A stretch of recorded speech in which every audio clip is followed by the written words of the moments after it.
Welcome to the Advanced Sports Analytics Show here on RotoGrinders.com. I'm Jordan Cooper, a.k.a. Blender Ed, a.k.a. Blender HD, a.k.a. hopefully this Sunday on top of you in those GPP leaderboards.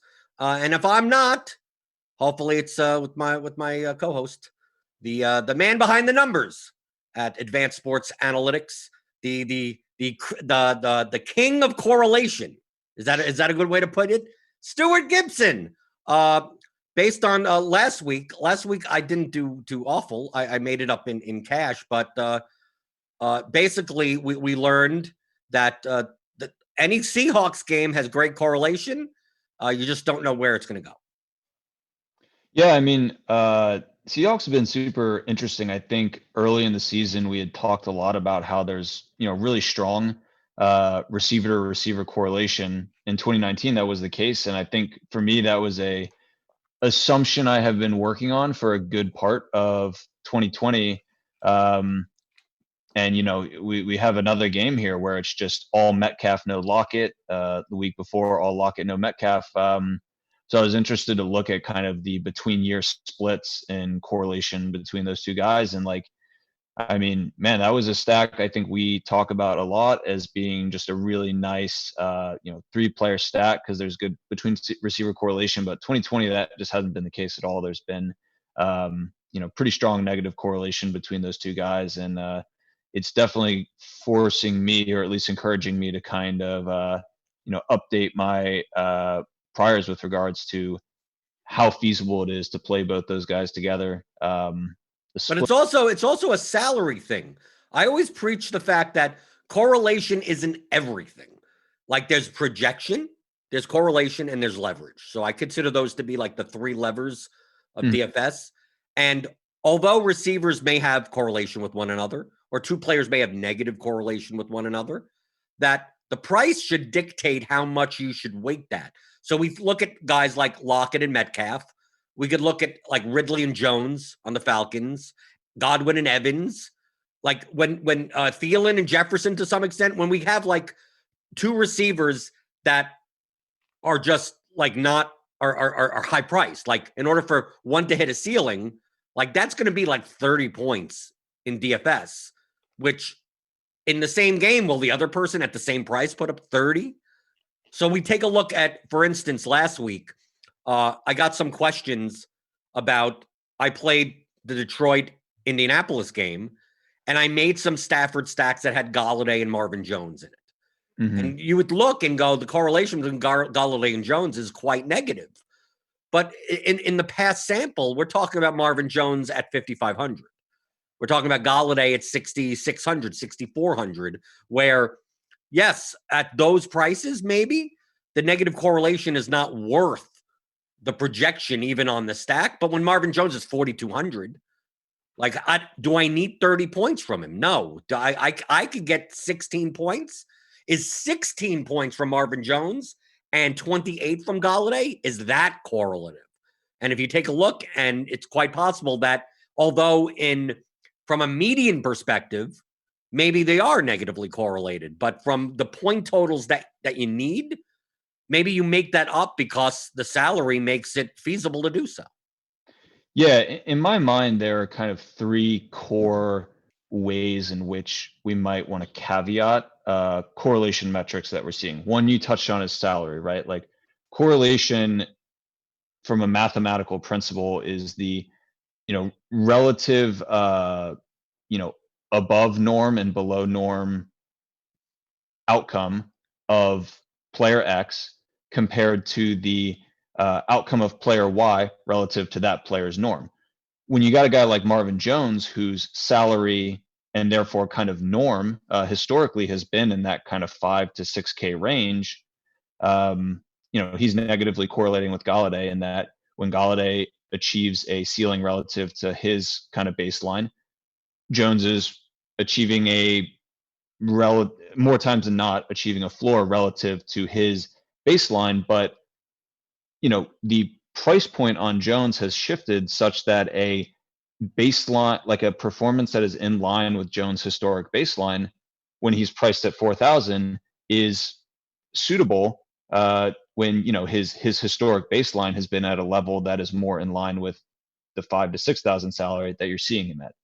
I think that's kind of in line with what you're talking about and suggesting, correct? Right. It's very related to my vomit stack type of approach on some slates. I think this may be a vomit stack slate. There may be some vomit stack options, but where I don't mind taking the hit in projection for the stack, because the correlation increases the variance of the stack. When one player does well, then other player does well. So I'm looking to make up, although the projection on the 3 players or the 3+1 is lower because obviously they're cheaper players and they're worse players. They're less likely to hit a ceiling. But if they're more correlated, that means if I have one guy that hits a ceiling at a salary level, I have all of them doing so. And then you could just fill out your roster with, high ceiling projected players, and the rest of your slate. You fill Devontae Adams and your and Dalvin Cooks and whoever into your lineup. So I think it's very related to that people look at correlation in a vacuum and say that, well, you can't play Ridley and Jones together, right? You can. They're both 7,200 and 7,500. Either one goes off the other, but let's say they both were 4,000.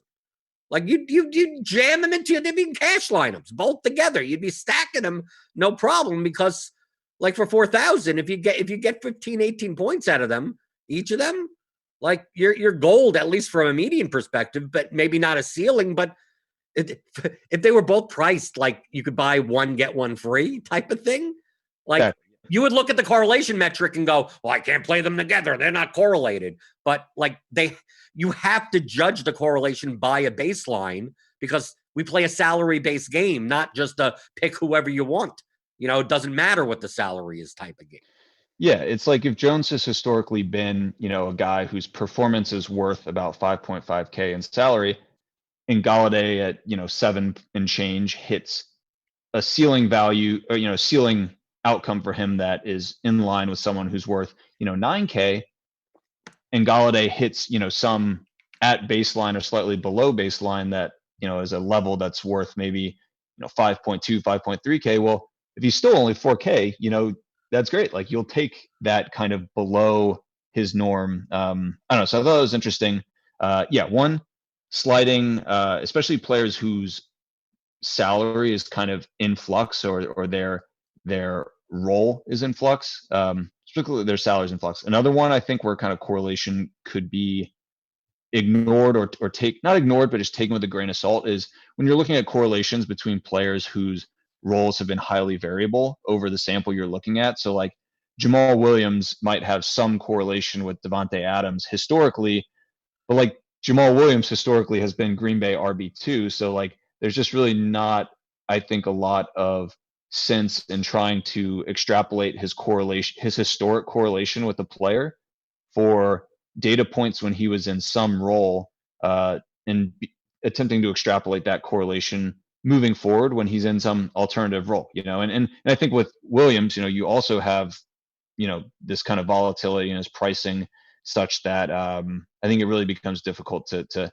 trust correlative metrics when there is a role of one or even two players that are in great flux. The third and kind of last caveat that I'm always trying to be aware of is just purely sample size. Like if you see high correlations between players that are over, a 5-game sample, like that's just so small that it becomes difficult to trust with, great confidence that correlation is, the true correlation level between those two players. Now, if you have two guys through 6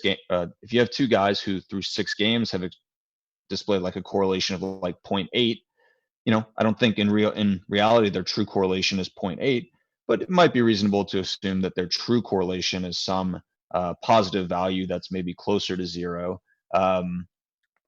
So I don't know. These are the 3 things I'm keeping an eye on when I'm making some of these correlation considerations. Well, that's the name of the show. That's what we do here. It's all about game stacks, team stacks, correlations, leverage plays, and you could do that in the FanDuel single entry series. It's still going on. You're not too late. The single entry series is back for another year. It's from week 6 to 13. So we're coming up on week 9. You still got time. You know why? Because the top 4 combined scores count within each buy-in tier. So even if you missed it, as long as you get 4 weeks worth of scores, you can make it to be one of the top 2 finishers in each tier and get into a 6-man $20,000 final. The single entry contests are at 3 buy-ins, $5, $33, $100. So if you're playing on FanDuel this Sunday, enter the FanDuel single entry series sponsored by RotoGrinders and get a shot at that big $20K prize pool. So to start this week, we're going to start with the highest total game. It's, I believe, the most correlative game on the slate. And when it comes to highly correlated games where the pieces are there's condensed and highly correlative, I viewed the perspective that you either play it a lot or play it not that much. And I'm leaning right now towards this is the game that I may X out, even though it's probably going to be the most popular, and that's the Seahawks at the Bills. 55 total now. It's come up 2 points. The Seahawks are favored by 3 as a road favorite. We got Wilson. We got the normal Seahawks, right? Wilson, Metcalf, Lockett, and on the Bills is Josh Allen, Stephon Diggs. I mean, you have to think that Stewart, that based on just even our ownership and obviously the highest total game, people tend to target the Seahawks defense, and obviously their offense is great. That stacks like Wilson and one of the receivers plus Diggs, or Josh Allen plus Diggs and Lockett or Metcalf are going to have to. I mean, we're projecting them to be probably the most owned 2+1. Maybe not as a 3+1. Maybe they try a secondary Bills receiver or something, John Brown or Cole Beasley.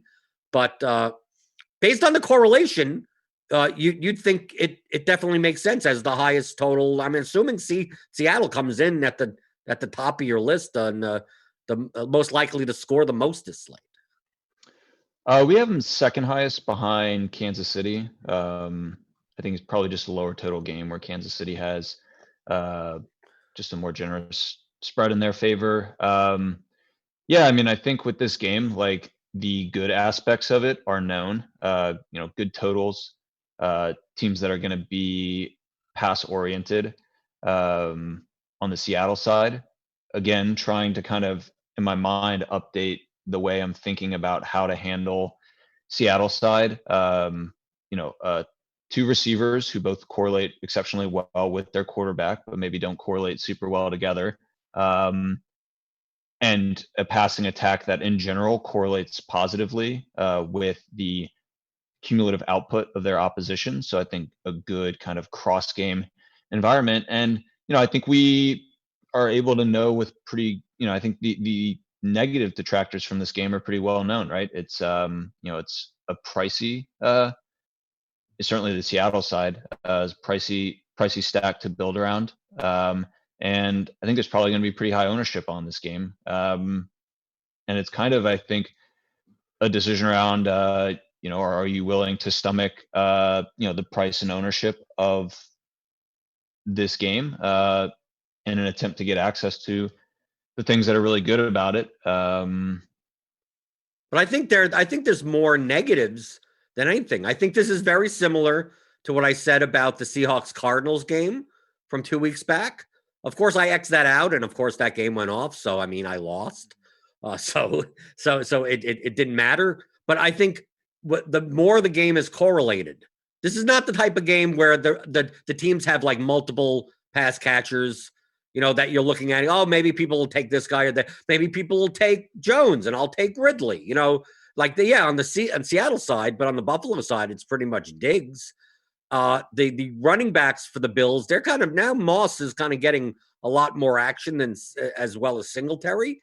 But if Chris Carson is going to be out again, DJ Dallas is at 5,000, or Travis Homer, who may not be as dinged up as he was last week, is 4,000. Like, to me, like, they're the most negatively correlated pieces to the chalk stack that we have currently at RG ownership, Carson out. So this is with Carson out, like DJ Dallas is coming in at 3.5% ownership. It may get up a little bit more than that. Maybe if he ends up being the starter again, like maybe it comes up to 5 or 6%, but it's obviously going to be negatively correlated to the, Lockett at 20%, Diggs at 15 to 20%, Metcalf at 10 to 15%. Obviously we got, we have Allen and Wilson as like two of the highest owned quarterbacks on the slate. So like in terms of relative value, like I would think that even if DJ Dallas's projection is in comparison to other running backs in that range to be okay, but not great. In the event that Seattle does put up 28 points and it doesn't come by way of the stack as much, I'm not saying Lockett and Metcalf are sitting there with 8 points, but they're not sitting there with 30. That the most likely scenario is that either the game entirely goes under, which means if you didn't have a piece of the game, you're better off compared to the ownership, or the game does hit its total, but Seattle it's 2 or 3 rushing touchdowns, or a backup tight end. Wilson throws to Hollister or someone who I don't even know who's on the roster anymore. Yeah, third tight end. Isaiah McKenzie gets a gadget play for the Bills. And yeah, it still reaches its total, but not through the common players. And then you're kind of busting what looks like to be 60+% ownership in total in the stack. Yeah. I mean, I think that play definitely aligns kind of more with your play style. I get nervous about totally Xing out, a game where both teams are, top 10 most likely teams to score the most points. Well, I'm not saying that. I'm saying to X out in my mind. I don't mind taking to me, that's the risk tolerance issue. It's a diversification issue. Maybe if I play 100 lineups, I'll play 5 stacks in this game, which still puts me extremely under. But I at 5 stack, maybe I just say, is it even just exit out at that point? That's what I kind of did with Seattle, Arizona 2 weeks ago. That it got to the point that I was building enough lineups without them that I thought was plus EV. That why do I want to even invest 5 lineups into this? Just let me invest 5 more lineups into more versions of the other stacks. So to me, that's my question. I'm not saying that I'm Xing it out, but I think that this is the type of game, because it's so correlative, that if you decide to do it, like obviously you're going to have to find leverage elsewhere. But if you're playing like a portfolio of lineups, you have to think in terms of how much money do you want to invest in this game as the chalk, as well as being the highest, it is the best game. You're right, it is. But how is your lineup going to be that dramatically different? So I think in terms of, if I X this game out, I can make a lot more diversified lineups. But if I don't X this game out, the lineups that I make with this, like I feel like I have to make too many of them because I have to find ways to get away from other chalk, that I feel like if I want to play this game, I need to have like 30 versions of this rather than 5, and in lesser owned stacks. If I'm stacking some game that barely anyone is, like I could just jam in the chalk, and like there's not many combos I need to like cover in my mind. Like, let me just play let me play a bunch of the best plays in those stacks. These, it's kind of like I need to play a bunch of these stacks and then find a whole ton of leverage plays. Yeah. And it's certainly, I mean, this is, I've kind of looked through just my notes, and there are a number of intriguing kind of lower probability stacks, but I still think stacks that have kind of decent shots at being the top scorer, and I think some of them are priced pretty well. I don't know. For me, I do have a hard time, I think, just totally nuking the top game. But yeah, I mean, it does seem like potentially a game as a whole to be under on. I think for me, I will probably achieve that by trying to be close to around field weight on the Seattle side and just ignoring the Buffalo side. I mean, if you were to pick a side, I mean, to me, like my thinking is that Allen stacks have routes to, I guess, failure as a stack, even if Allen kind of gets there as a quarterback and pushes the game. I think his scrambling upside just creates routes to Allen getting there and keeping the score high. But if he gets touchdowns rushing, it will positively impact the game, positively impact the Seattle side. But there's just not a whole lot. I just feel like there's more routes to failure in the like Diggs kind of Buffalo receiving stack side than there is for the Seattle side. Like obviously you mentioned DJ Dallas, excelling is one way that the Seattle stack could not get there. At least Russ plus receiver stack could not get there. It just seems like there are more paths to failure for the Buffalo stack side, right? Like could be Singletary or Moss getting scores. Could be Allen getting a rushing touchdown or two, but not feeding to Diggs. Like I don't know. To me, it just feels like there are more paths to failure on the Buffalo side than Seattle. For the 3+1, I think for the 2+1, I prefer the Buffalo side. Okay. Because for that very reason, that Diggs has 100 yards and 150 yards on 11 for 150 and a touchdown. Allen has 300 yards passing, 2 passing touchdowns and 2 rushing touchdowns. Okay. And Allen beats out Wilson. I think there are more paths for Allen to have the higher score than Wilson does because of the rushing touchdowns. Just the fact is that those rushing touchdowns are negatively correlated to the extra pieces of the Bills stack. So like if I'm putting John Brown or Cole Beasley in there, those rushing touchdowns really come out of their ceilings. And then it's just a matter of getting which Seattle wide receiver you get right? It's just like you play Allen, Diggs, Lockett, and you play Allen, Diggs, Metcalf, and you play whatever lineup you play, just do a 1v1 and just hope for the best, I guess, at that point. But there's no way I'm playing Lockett and Metcalf together when they're both this expensive. Mm-hmm. So I'm welcoming my opponents to do so. And hey, if the Seahawks put up 52 points and that's the winning stack, then I just lose. Okay. But let's go to the game that you have the highest stack probability.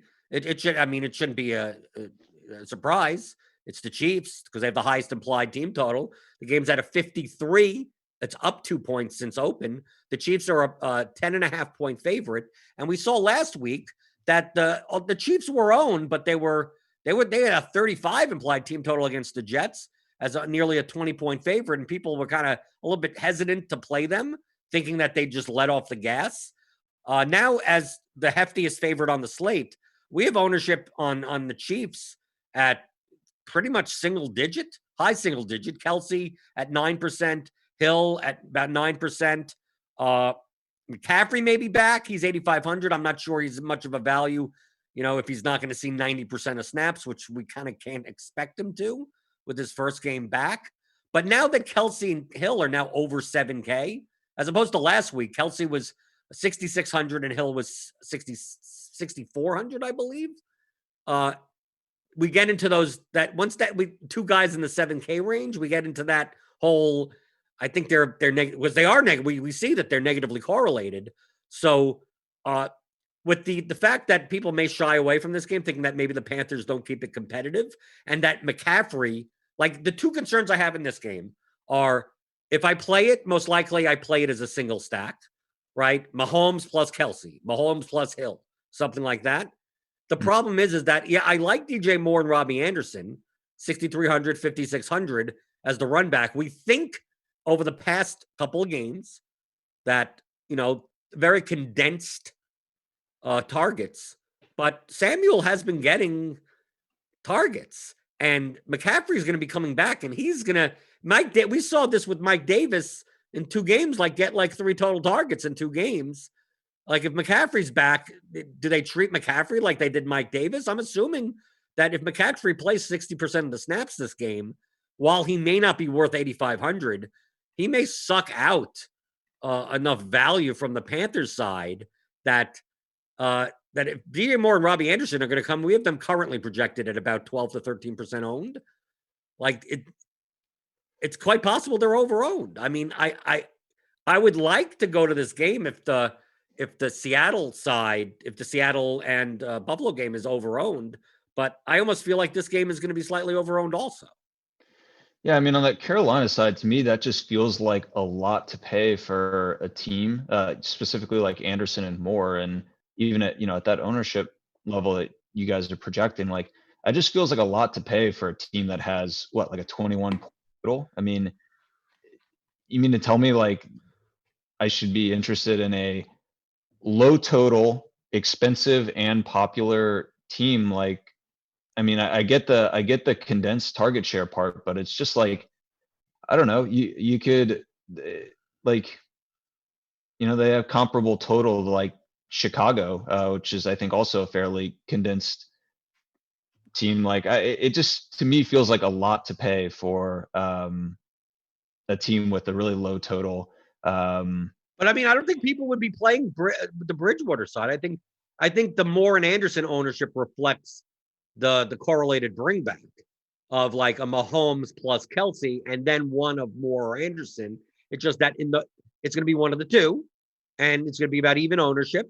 So I mean, I'm not saying that you should be playing the Carolina side at a 21 implied total, because they must be very low on your list. Yeah, but it comes down to I guess we saw it last week where you could have played the Chiefs and not had anyone from the Jets bringing it back. I mean, but at least you understood it last week. The Jets were like free, right? They were 3K, 3,300.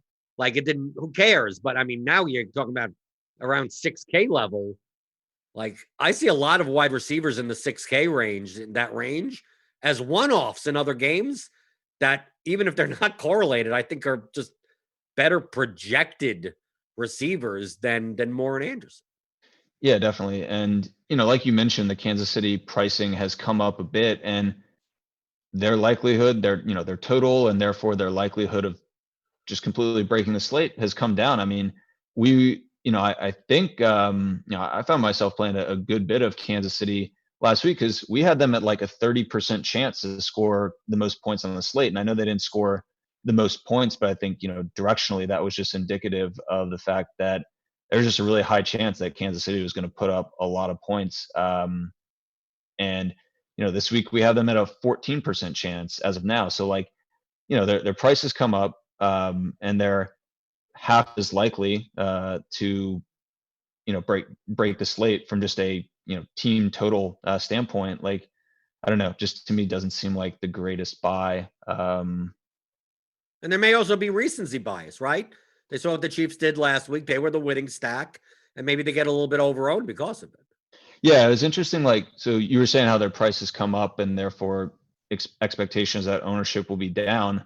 I was kind of thinking that because they were, the slate winning stack last week, that maybe ownership would come up, and those are kind of two like diametrically opposed forces. I'd be interested to know kind of what force is more effective in kind of dictating where ownership goes. Is it, people's suppression of ownership due to price increase, or inflation of ownership due to recency? I don't have a clear hypothesis on that, but might be Well, something. every week is different. It could be a little bit of both. That's the whole point in judging. That's why you look and you go, well, maybe they'll be even more owned because of recency bias, or maybe they'll be less owned because they're expensive. You're judging that for yourself. So, like, I look at 9% owned, 10% owned on the Chiefs side, and normally I would say, okay, that seems underowned. But for the context of this slate, I mean, I think they were underowned last week because all of those high total games were coming down because of the weather.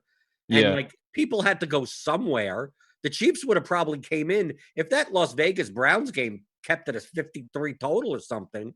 Like, we would have saw the Chiefs we would have saw it instead of Tyreek Hill at 15%, he would have been 9%. He would, I mean, even at their prices. So I just think that at best, the Chiefs are going to be efficiently owned, and at worst going to be over-owned. I don't see Hill and Kelsey coming in at a level in which I'd want to play Mahomes with them. Maybe you could take a shot at 7K one-off if you want. But like, if I feel compelled to having to play a nearly 6K DJ Moore and a $6,300 Robbie Anderson, like, I typically like making the 2+1s, 3+1s.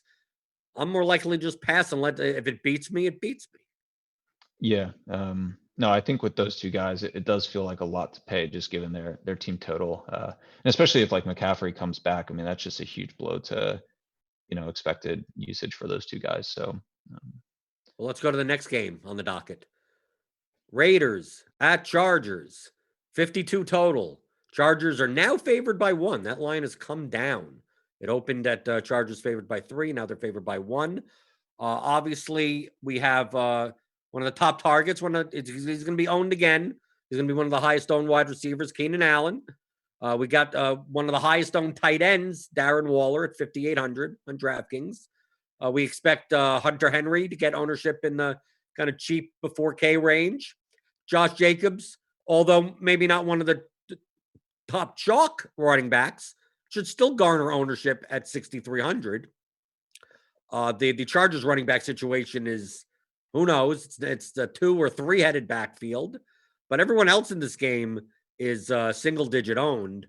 From a correlation perspective, I think that there's more ways for this game to fail than succeed. Would you agree with me or not? Yeah, I mean the Chargers are the team we have, projected to score more points, and Vegas echoes that. There's kind of a lot of negative correlation on the Chargers side. I mean, surprisingly, and just I know small sample, but Allen and Herbert haven't shown super strong positive correlation, and I think that goes against the narrative, though, Stuart. Most people are like, oh, look at all the targets he's getting. Herbert loves him. Yeah, I mean, and I think that is true, but those targets that Allen gets just disproportionately benefit Allen than they do Herbert. Like Allen's just getting peppered with all these low ADOT targets, which a 10-yard catch is like a pretty good outcome for Allen, but like it doesn't really help Herbert that much. I think lately, like Mike Williams has been getting a lot of the high value kind of outcomes that just equally or proportionally benefit Herbert and the receiver.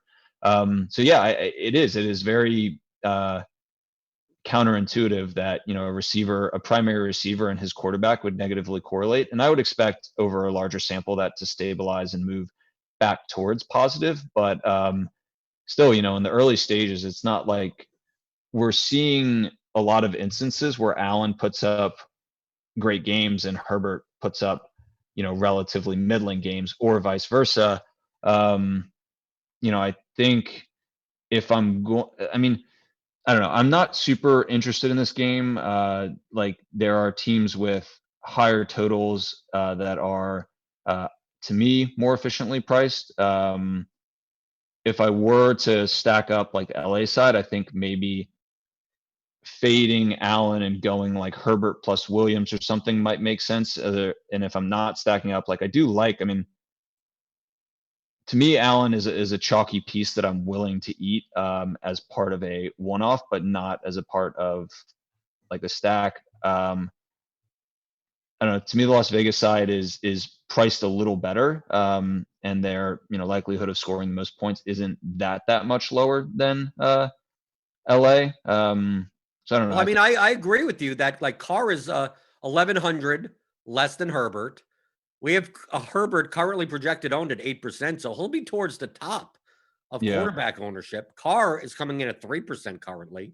The problem with the Raiders side, though, is that outside of Waller, like the ball could go anywhere. I mean, Brian Edwards is even back, so like, and like these guys aren't cheap. Like Ruggs is 4,900, Aguilar's 4,700, Renfro's 4,100. Like you're not getting a cheap 4K flyer or something that. And Waller's 5,800, and he's going to be chalky at tight end. So I have nothing opposed to playing Carr stacks and saying that Waller gets his 20 points, right? Maybe he gets, his 11 for 90 and a touchdown or something like that.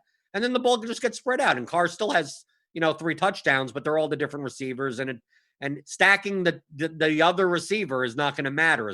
All those guys get 16 points, and then they're not going to win you a GPP that way. So, and then running it back with Allen. So, like, although Allen and Waller are both going to be popular, like Carr just turns that stack into much less. You mitigate that ownership there. I'm not saying it's that appealing. I just think that there's a lot more ways for this game to fail than succeed. But I wouldn't. I think more people will be playing Herbert, Allen, Waller than will be playing Carr, Allen, Waller. Yeah, for sure. I mean, I think it's one of the less appealing games, but there is, if there are any intrigue in it for me, it is on that Las Vegas side, just with consideration for price and ownership sensitivity. Yeah. Okay, let's go to the next game. We're gonna come up to, okay, this is one of my two favorite games on the slate.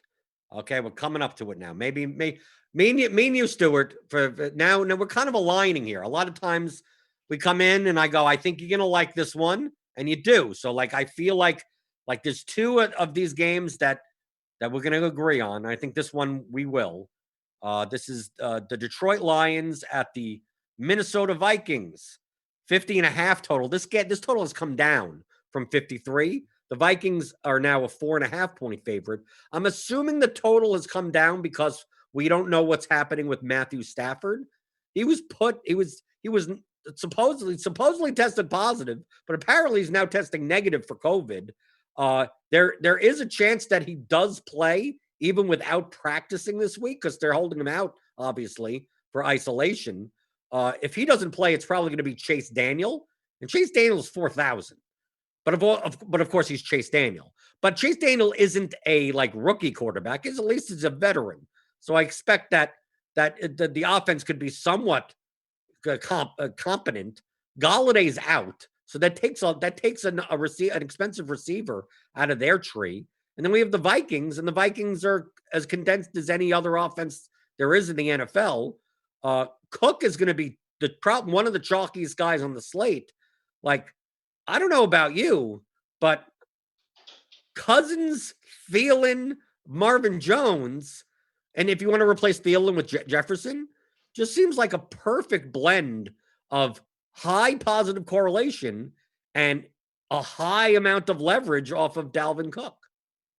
Yeah. No, I think you hit the nail right on the head there. I mean, I think there's really, in this kind of total tier, there's a lot of really interesting games. This one, perhaps being the headline of that game. I mean, to me, the Minnesota side just has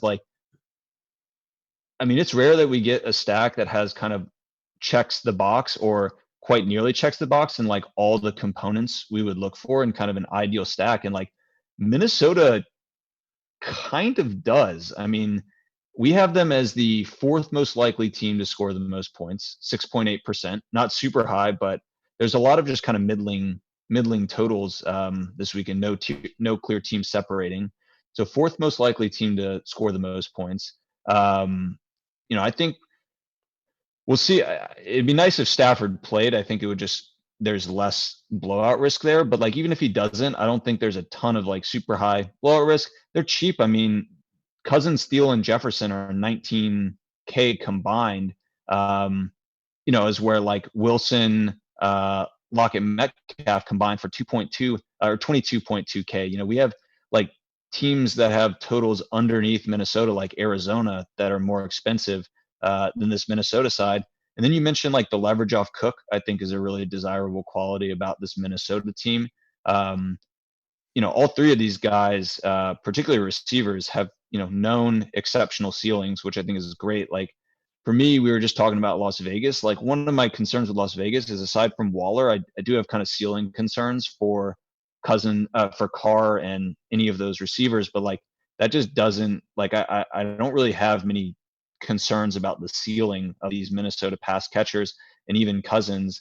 I don't expect ownership to be super, super high on them. I'm pulling up lineup. No, they're coming. I'll tell you right now. We have Cook projected at 28% owned. Yeah. Marvin Jones 14% owned, because people are going to, obviously, with Galladay out. I get it, but Thielen 14%, Jefferson 4%. Everyone else in the single digits. We have Cousins at 1.7% currently. And Thielen is now at a level, he's 6,700 and Jefferson 6,100. Remember the Chiefs last week? Hill was 6,400 and Kelsey was 6,600. They put up enough points that both of them reached the ceiling. Cousins, Thielen, Jefferson is not even though I consider Thielen and Jefferson to be negatively correlated. I don't mind it. I'm more likely to do a 2+1 than a 3+1. But at this ownership, I just look at the ownership and go, how am I not playing? If Cook is going to be the highest owned player on the slate, let alone the running back position, that like the perfect negative leverage. I mean, it's can you get more negatively correlated to Dalvin Cook than Thielen and Jefferson? No, it's setting up really nicely in that regard. And early this year, I think we were talking about how Thielen and Jefferson couldn't really be played together because there was just really strong negative correlation. And I think our confidence in Jefferson's role wasn't quite solidified. I think there was a point maybe 2 or 3 weeks ago where to date Jefferson and Thielen had a correlation of like negative 0.4. Since I forget what week that was. I think it might have been like week 5 or so. Since then, that correlation has come down to negative 0.24. So I don't know. We might have increasing confidence that maybe Thielen and Jefferson can coexist, coexist, but be simultaneous pieces in a tournament winning lineup. And like you mentioned, kind of the pricing decrease on Thielen, I think maybe makes that a little more palatable. And yeah, I mean, I was seeing you guys had Cousins at like 1.7% projected ownership. I mean, that is insanely low for a team that has a pretty respectable total, is pretty cheap.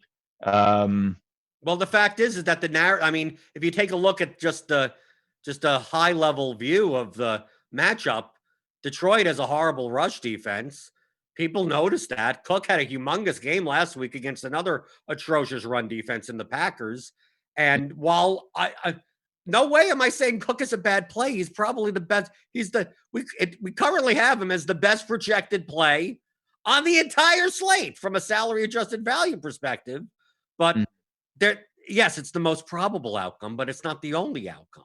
So I think many people are going to overestimate, and you could take advantage of those lineups. Every Dalvin Cook busted lineup that Thielen and Jefferson get their less probable outcome, you gain more. You just gain more points from, because 30% of the field is getting a snowflake in their lineup.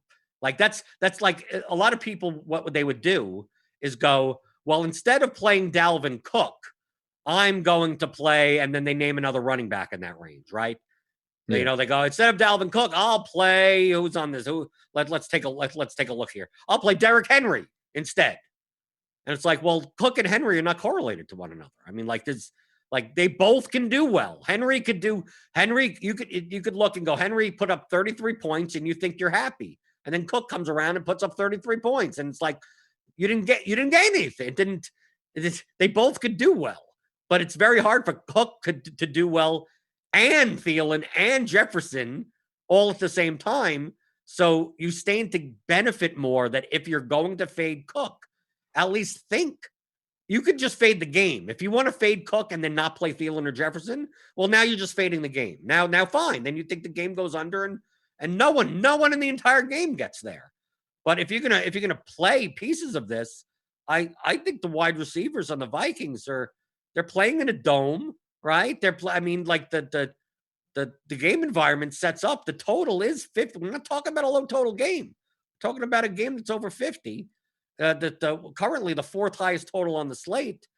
Like, I just think I just hope people. I hope people don't play the Vikings wide receivers because I want to play more of them. Yeah. And on the Detroit side, I mean, any particular guys you are very kind of interested in bringing back? Well, I think it's Marvin Jones. I think you could always get away with Hawkinson in a tight end spot, although I still think he's overpriced. Yeah. I think. I mean, his ceiling, at least throughout to this point in his career, is like really not that high. Well, he's the only receiver. I mean, we're talking about without Golladay in. So, like, I don't mind. No, I get it. If I were to bring it back, I don't think I bring it back with an Amendola or a Hall or something. Mm-hmm. It's quite, and also it's quite possible because Quintus Cephas was inactive last game. Marvin Hall plays special teams.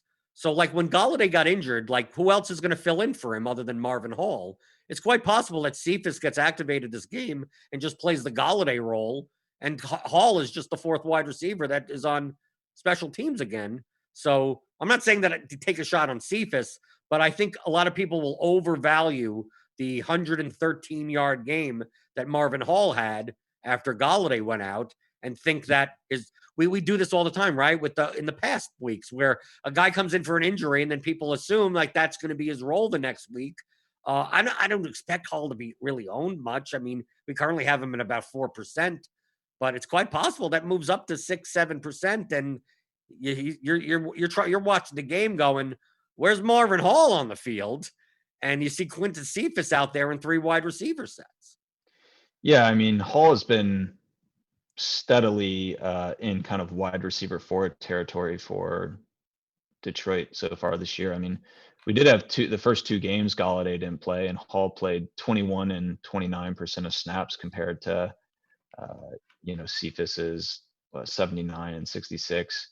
Amendola seems kind of locked into a pretty steady role at just, slot receiver, 60% snap rate kind of deal. I mean, he did get a pretty good target share in those non-Galladay games at the beginning of the year, 17 and 21%. Historically, I don't know, Amendola has had pretty good cross-game correlation. To me, might be another kind of alternative consideration. But yeah, I mean, in general, I think mostly partial to the Minnesota side, and might consider kind of a mix of Detroit guys on a few different Minnesota lineups to bring back. Okay, the next game on the docket, 50 total, came down 1 point since open. It's the Texans at the Jaguars. The Texans are now up to being a 7-point favorite, up from 6.5. We got, obviously, popular is going to be Watson at quarterback. I got, obviously, Cooks and Fuller are correlated to him. David Johnson's going to get some decent amount of ownership against the Jaguars defense at 5,600. I mean, it's gonna be one of those not sexy plays, but people, fill in. They'll get, 15% ownership or so. We may see some ownership on James Robinson even at 7,000. The main problem I find in this game is that while the Texans seem appealing to me,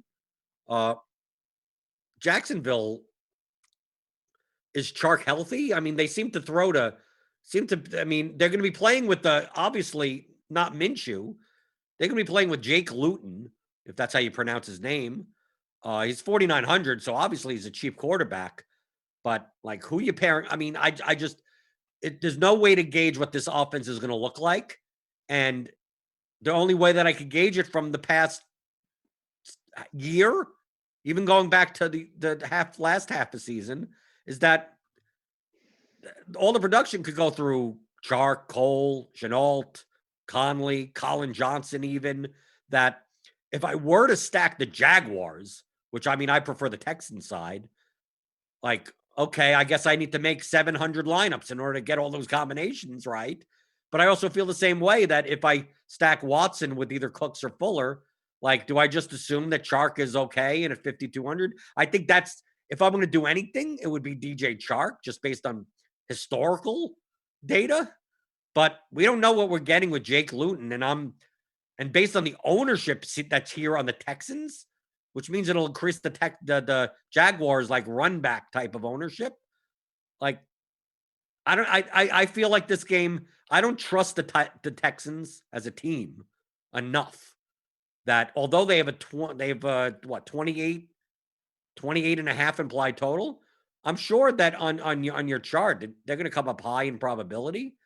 But if the Texans only scored, if this game was 14-10, I'm not shocked, just based on having the quarterback on one side, and the Texans offense could easily be anemic, regardless if the Jaguars defense is bad. Yeah, they are coming up, high on probability, and I guess kind of relatively low on cost. They're kind of slotting in right below Kansas City and Seattle, and the Texans pieces are a lot cheaper than pieces from that team. I don't know. I think like the Texan side is interesting from a cost, just cost per likelihood of putting up a huge total standpoint. But yeah, I don't know. There is some like, there's I don't know.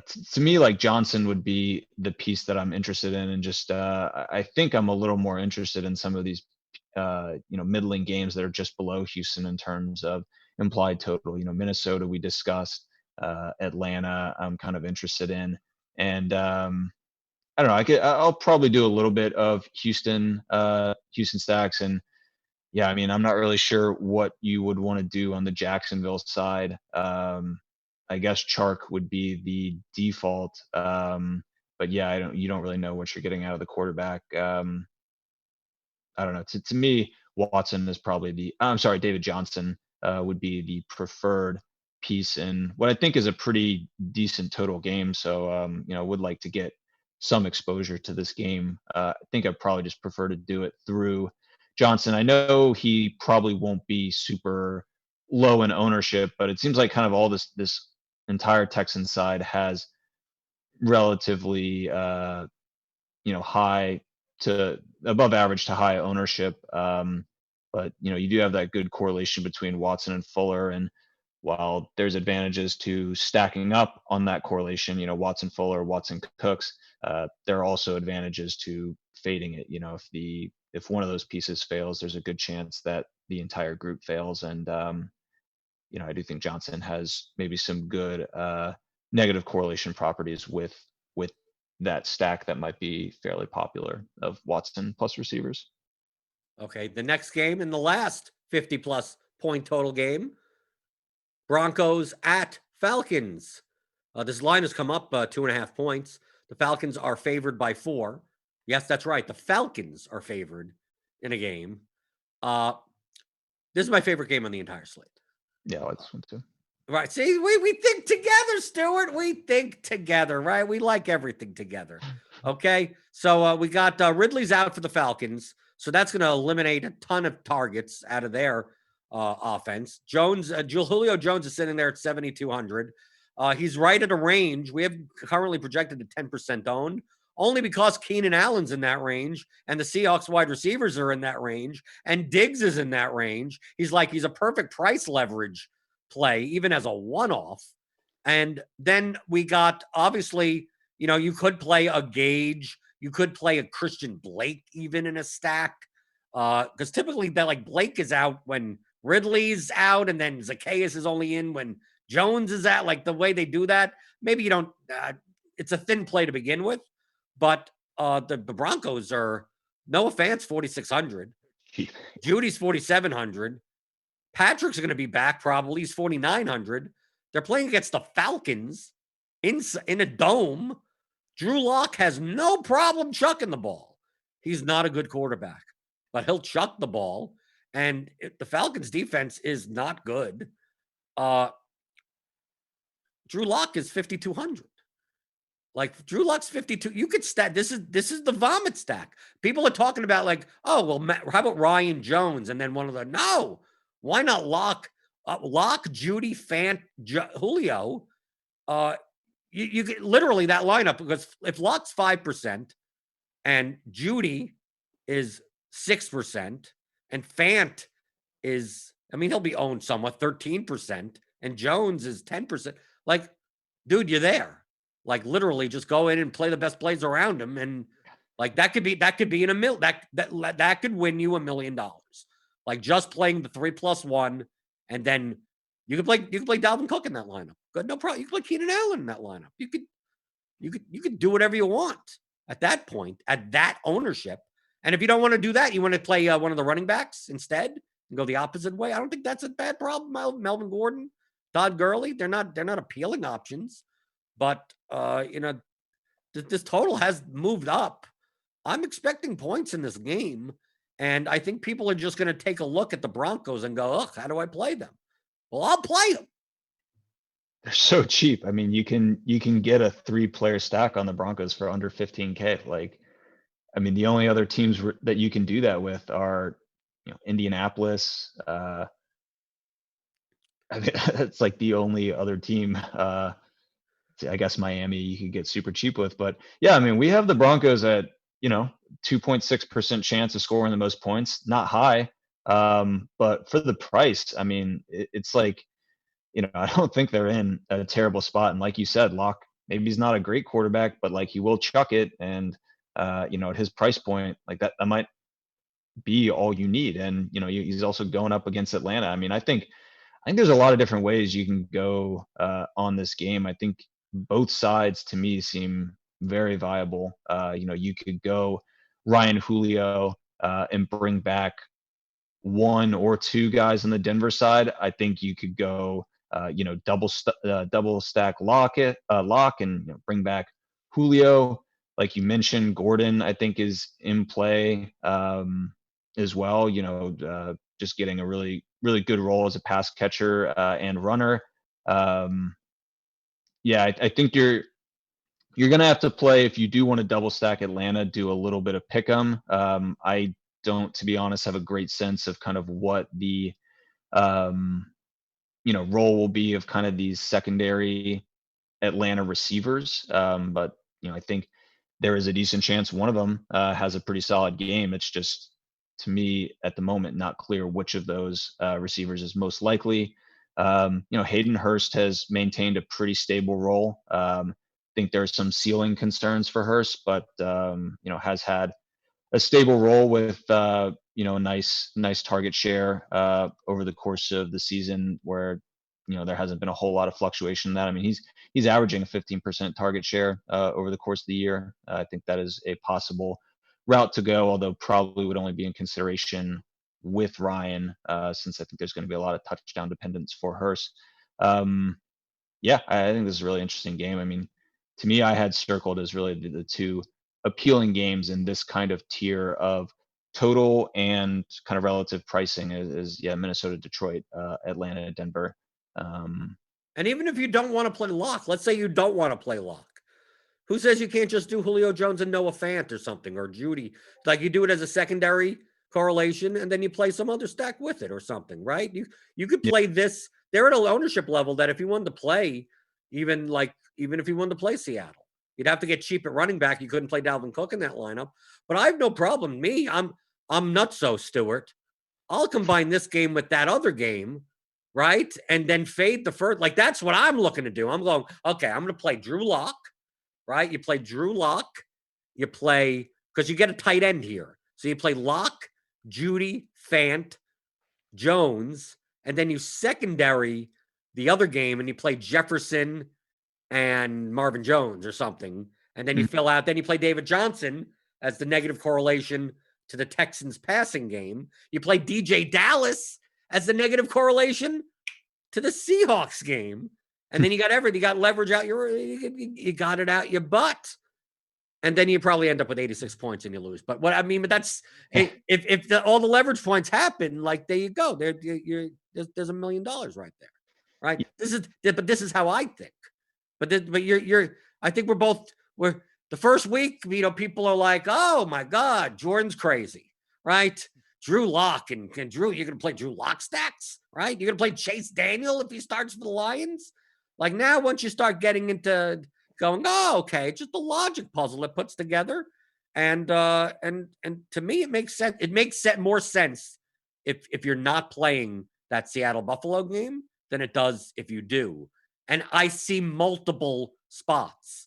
It's not like I'm taking my Seattle stuff and go, well, I guess I'll just throw it at the wall. I was like, no, I see spots that contain a lot of relative value. And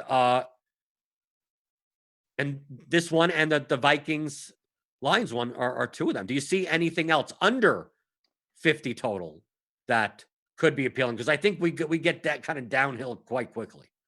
Yeah, I mean, Pittsburgh's got a nice total, but it's huge blowout risk. I think probably just taking like a guy like Connor would be a good route to go, and not really worry too much about stacking up.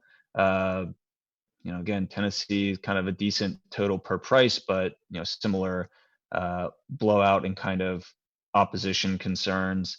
How about this Arizona game? Because I think with Kenyon Drake likely to be out, that at 6,800, Chase Edmonds may start gaining ownership. Mm-hmm.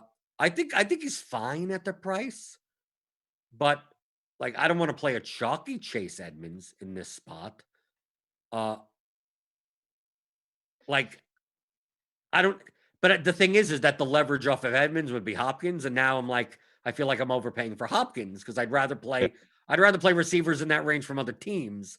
So it feels like I don't want to play. I don't want to play the chalky guy, but I don't want to play the guy that's negatively correlated over either. And which means that, like, then how do I play Dolphins? And obviously their running back situation is a mess. So who knows what's going to happen there? I guess you got Devontae Parker on the other side. To me, unless you're playing Chase Edmonds or DeAndre Hopkins, I wouldn't care about the Dolphins. But like the only way I consider Hopkins is the more and more that Edmonds gets owned. If it turns out that Edmonds is 15% and Hopkins is 12%, like they're just like, if you want to play them, great. I don't think they're over-owned or under-owned. If they fit, feel free to use them. But I just don't see that unless it gets really lopsided in that ownership, that either are worth like leveraging off of. Yeah, I mean, that Arizona group is expensive as a group relative to their, total and likelihood of, putting up kind of the most points on the slate. And yeah, I mean, I guess with like Hopkins, it's not like you get a massive, well, I mean, we'll see kind of what Edmonds' projected ownership, settles at towards Sunday, but between Hopkins and like Murray, I'm not really sure you're definitely not getting any sort of price discounts, and I'm not even sure you're getting like a massive ownership discount on a game that is, at least per our estimation, a bit overpriced relative to the total and likelihood of them beating out some of these other teams. I mean, Murray Hopkins combined is way more expensive than like Cousins Thielen or Cousins Jefferson, or even Watson Fuller, Watson Cook, Ryan Julio. Like there are cheaper combinations of players that have higher totals, higher likelihood of scoring the most points. And I'm not totally sure what the ownership discount would be for some of those alternative stacks relative to Kyler and Hopkins. It seems like they'd be relatively equal, I guess. But yeah. And then we also have like the Ravens. Like Jackson has come down in price, and obviously more correlated to Brown and Andrews, but it's not like they're great values. And then you got the Colts, who could obviously, they could throw it to 13 different people. I mean, like how do you? It's hard to stack them. Like I'm looking at the pieces of the games, going like, yeah, like in the New York Washington game. Like if you want to take a shot in Terry McLaurin, I think that's fine, right? Like why not? In the Titans Bears game, if you want to take a shot on Derrick Henry, you're right, or even Allen Robinson on the other side. But I don't think they correlate well together. A Henry ceiling game and a Robinson ceiling game. So I don't know about stacking that. So like, I don't know if you see anything else, but to me, the rest of the games are more one-offs and almost barely secondaries. Yeah, I mean, no, I agree. I mean, to me, like the pit side, I think there's some kind of one-offs there, but it's not really a game I'm interested in stacking up. Yeah, well, the Cowboys have a 14-point implied total. Yeah, Who's starting at quarterback for them? Is it the guy off the street? I mean, like, is a fan starting the game for them? I'm not sure. I mean, last I have seen, and we have, as Danucci, I have heard some mumblings of like Cooper Rush maybe starting. I mean, who knows? Kind of who cares, to be honest. But yeah, no, I think it's going to be hard for the Cowboys to keep up such that, and like Pittsburgh is not a condensed, target share anyways. So, if I had high confidence that like if Cowboys were to keep up and just Roethlisberger would just be like feeding, any one of those receivers to total exclusion of the other, maybe it would warrant some consideration. But like it could be any three of those guys, between Juju, Claypool, and Deontay Johnson. So, I mean, it is a good total, and they are strong enough favorites that I think there's routes to Connor, like really just putting up a big game. So I think he's a very, very interesting one-off for me, but yeah, not super interested in them as a stack. And I know we do try to structure the show around kind of stacks. So right. Well, talking about stacks, What's going on with the Advanced Sports Analytics Substack this week? Yeah, haven't typed it up yet, but I think we are going to, I include like the chart that I have used as my kind of notes for this show, which has all the metrics that we're discussing with regards to, top score probabilities, aggregate correlations across single stacks and double stacks of these teams. And, I think in this show, we try to touch on some of the relevant ones, but skim over some of the irrelevant or even relevant but less relevant ones. So if you want kind of that full 360 view of, some of the things that we think are important to consider in tournament building, you can subscribe. I think it's $10 a month, or if you are an ASA subscriber, you get access to it through blogs on the site. So it could be worth checking out. I've been just today doing some updates to our top point probability tool that we have, adding in some probabilistic predictions around margin of victory or defeat for these games. I think it is useful in kind of calling out which games have really high likelihood. Like, for example, we have Pittsburgh as a nearly 1 in 3 shot of beating Dallas by 21 plus points, and understanding the likelihood that some of these teams just blow the doors off their opponent, I think is useful for consideration. Understanding how likely it is that games are going to remain hyper competitive, win under 7 points or something like that, I think is relevant. So we added that to the tool. I think it also is going to be really useful for Showdown, just understanding the kind of probabilities of different bucketed outcomes occurring and trying to line up build archetypes around those different, game competitiveness scripts, I think could be valuable. So if you're interested in looking at that, check it out on the site. Yeah. And if you're interested in winning large field tournaments, you better use a tool like Lineup HQ on RotoGrinders, and that's part of our premium subscribership. So you could get $5 off your first month of an RG Core 4 premium subscription by using the link in the description of the show, rotogrinders.com/media/ASA. And it's for all the core sports, NFL, MLB, NBA, PGA. You get full Lineup HQ access, a ton of content, a ton of premium shows. So sign up today for that. But you could follow Stuart at Start Gibson or AS Analytics DFS on Twitter.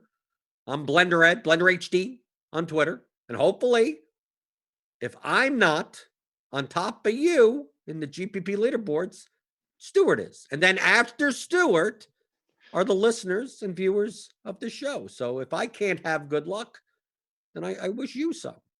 So that has been the Advanced Sports Analytics Show here on RotoGrinders.com.